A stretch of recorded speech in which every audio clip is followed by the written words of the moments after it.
नमस्कार दोस्तों। आज मैं बिहार में जो विगत 15 दिनों में जो अनेक पुल गिर चुके हैं, वो खास करके प्रशासन की नाकामी, मुख्यमंत्री की नाकामी और इनके जो भी सहयोगी मंत्री हैं, चाहे परिवहन मंत्री हैं या जल संसाधन मंत्री हैं, उनकी नाकामी का ये परिणाम है। तो मैं आपको बताना चाहता हूँ कि बिहार का विरासत और संस्कृति प्रारंभ से ही मजबूत रहा है और बिहार ने बहुत बड़े बड़े विभूतियों को दिया है, जिसमें महात्मा बुद्ध जो बौद्ध धर्म के संस्थापक थे, महावीर जैन जो जैन धर्म के संस्थापक थे। इतना ही नहीं, बिहार का जो लॉ एंड ऑर्डर रहा है वो ब्रिटिश काल से ही बहुत मजबूत रहा है और राज्य पुनर्गठन अधिनियम 1956 के बाद भी यहाँ के लॉ एंड ऑर्डर और विकास देश में सर्वोच्च स्थान रखता था। इतना ही नहीं, इस राज्य ने देश को स्वतंत्रता आंदोलन के लिए एक दिशा निर्देशन दिया, गांधी जी को दिशा निर्देशन दिया, जिसके परिणाम स्वरूप भारत 15 अगस्त 1947 को आज़ाद हुआ। इतना ही नहीं, आपको बता देना चाहता हूँ कि स्वतंत्रता आंदोलन का जो पहला आंदोलन महात्मा गांधी ने चुना था, वो चंपारण सत्याग्रह था, जो 1917 में शुरू हुआ। 1917 में उनके नेतृत्व में शुरू हुआ था, जिसके परिणाम स्वरूप देश में आंदोलन ने तीव्रता पकड़ी और अंततः 15 अगस्त 1947 को देश आज़ाद हो गया। इसके अलावा बिहार जो है विविधताओं का राज्य है, क्योंकि इसमें कोई ऐसा चीज़ जो नहीं है, चाहे वो पहाड़ का इलाका हो। जितनी नदियाँ बिहार में हैं उतनी शायद और राज्य में होंगे। उसके अलावा खनन के मामले में आज झारखंड राज्य बिहार से ही बटा है, फिर भी बिहार में रिसोर्सेज की कमी नहीं है। लेकिन इस सरकार की नाकामी, इस मुख्यमंत्री की नाकामी ये बिहार को शर्मसार कर रहा है। इसका एक कारण यह है कि ये जो वर्तमान मुख्यमंत्री हैं, ये सिर्फ अपनी राजनीति के रोटी सेकने में लगे हुए हैं और सिर्फ ये सोच रहे हैं कि किसके साथ क्या मुझे फ़ायदा होगा, किसके साथ हानि होगा। इस हिसाब से ये पलटी मारते हैं। इसी कारण इनको पलटू राम भी कहा जाता है। इसके अलावा ये सिर्फ सरकार को ही पलटी मारने में या मरवाने में माहिर नहीं है, बल्कि पुलों को ही पलटी मरवा रहे हैं, जो बिहार में आपके सामने है। इसके अलावा बिहार में बहुत सा भ्रष्टाचार के जो तत्व हैं व्याप्त हैं, जब चाहे वो एग्ज़ाम को लेकर के हो, चाहे विकास को लेकर के हो, चाहे पुल निर्माण को लेकर के हो, चाहे भवन निर्माण को लेकर के हो। अनेक भवन इस तरह से ध्वस्त हो रहे हैं जो सरकारी योजनाओं से बने हैं, चाहे वो स्कूल हो, चाहे मुख्यमंत्री आवास योजना हो, चाहे प्रधानमंत्री आवास योजना हो, वो सब में यही हाल है। और इनके जो मंत्री हैं, जो अशोक कुमार चौधरी हैं, वो बता रहे हैं ये सब जो है वो तेजस्वी यादव के समय में जब वो मुख्यमंत्री बने थे तो उनकी निगरानी में थी। तो एक कहावत भी है, उल्टा चोर कोतवाल के डांटे। खुद तो आप चोर हैं और चोरी करते हैं और उसका इल्ज़ाम तेजस्वी यादव पर लगा रहे हैं।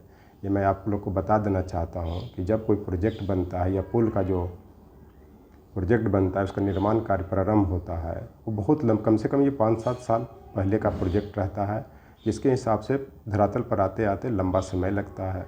और आपका जो है आरजेडी के साथ कितने दिन तक सरकार चलती है? साल भर भी नहीं चलती।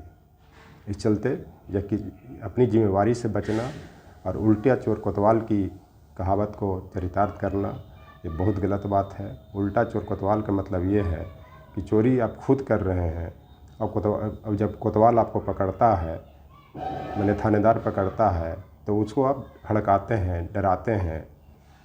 उसी तरह से आज आपने जो जल संसाधन विभाग के जो 15 से 16 इंजीनियर या जो भी इंजीनियर पर आपने अस्थायी उनको जो सस्पेंड किया है, इसी कहावत के चरितार्थ करता है।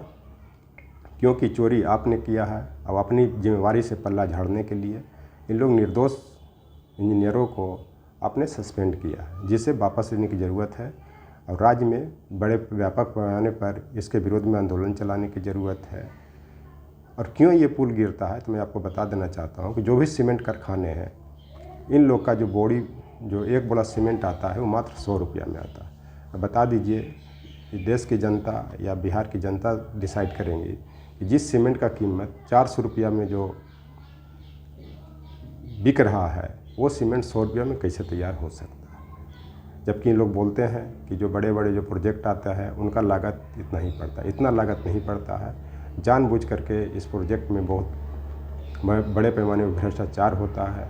और 100 रुपया के सीमेंट में आप समझ सकते हैं कि कितना सीमेंट का मात्रा और कितना रेत का मात्रा होगा। जब वो सीमेंट आ भी जाता है तो फिर उसी हिसाब से उसमें रेत की मात्रा ये बढ़ा दी जाती है। तो ये हर कोई बता सकता है कि जब इस तरह से सीमेंट में रेत की मात्रा बढ़ेगी तो पुल या सड़क कितना टिकाऊ होगा।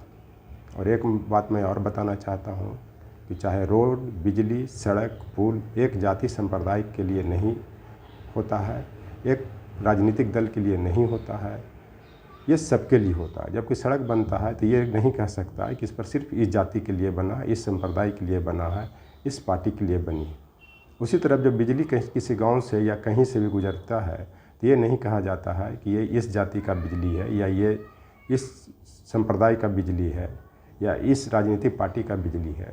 क्योंकि जिस क्षेत्र से बिजली गुजरेगा, जिस क्षेत्र से सड़क गुजरेगा, उस पर सभी चलते हैं। उसी तरह से जल की बात है।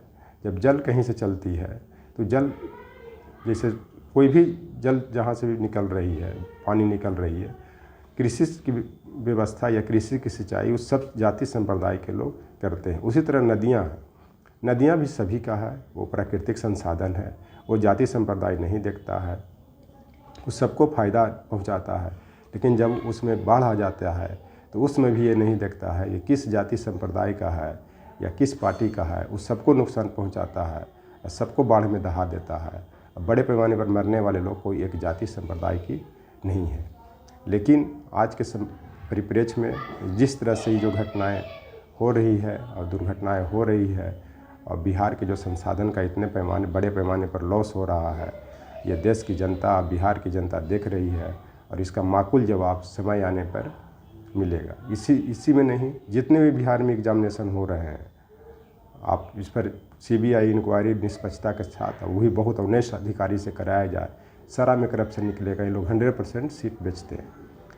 उसका कारण एक है, यह है कि आपने नीट यूजी का एग्ज़ाम का भी देख लिया, चोरे चोर मौसेरे भाई। मतलब यहाँ पे ये जो पलटू राम भी और वहाँ पे मोदी जी भी, जो नमो मोदी, घर घर मोदी के नारा देते थे, उनका क्या हाल है। घर घर मोदी का नारा देने के जगह पर घर घर लोगों में, घर घर के लोगों को इन्होंने बेरोजगार कर दिया।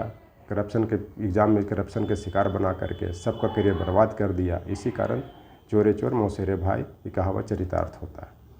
इतना ही नहीं, बिहार में जो भी जो संसाधन है या जो विकास की प्रक्रिया है, यहाँ पे संसाधन की कमी नहीं है, मानव ह्यूमन रिसोर्सेज की कमी नहीं है। लेकिन यहाँ पे जो है जीएसटी के जो बना है, कितने लोग जीएसटी देते हैं, इसको इंक्वायरी करवाने की ज़रूरत है। उसका कारण है ये सब जो पॉलिटिशियन है, ये बड़े पैमाने पर जो हैं पिछले दरवाजे से कमीशन खाते हैं, घूस खाते हैं और जीएसटी के नाम पर कुछ नहीं लेते हैं और उन लोगों को छुट्टा साड़ बनाए हुए। छुट्टा साड़ का मतलब होता है कि जो व्यापारी है, चाहे जो व्यवसाय करने वाले हैं, वो बिना लाग लपेट के खुलेआम चोरी करते हैं जीएसटी का। इन लोग के 1-2 लाख रुपया मंथली पहुंचाते हैं, जिसके कारण देश की अर्थव्यवस्था और जो विकासीय प्रक्रिया भी वह भी बाधित हो रहा है। यह इस कारण यह बहुत दुख की बात है कि जो बिहार में जो पुल गिर रहे हैं और ख़ास करके नॉर्थ बिहार के लोगों के लिए ये बहुत दुख की बात है कि कितने जान माल की हानि होगी। यातायात बाधित हो जाएगा, पूरा बरसात तक उनका आने जाने का सारा व्यवस्था चौपट हो जाएगा। तो अभी बताइए कैसे बिहार राज्य की अर्थव्यवस्था बढ़ेगी, मजबूत होगी। इस कारण ये देश की जनता को ये पलटू राम की जो स्थिति है उसको बदलने की आवश्यकता है। एक मजबूत सरकार, ऑनेस्ट सरकार और जुझारू सरकार चुनने की आवश्यकता है, तभी बिहार राज्य की स्थिति बनेगी। बिहार राज्य की अच्छी स्थिति बनेगी और बिहार राज्य दिन दूनी रात चौगुनी प्रगति करेगा।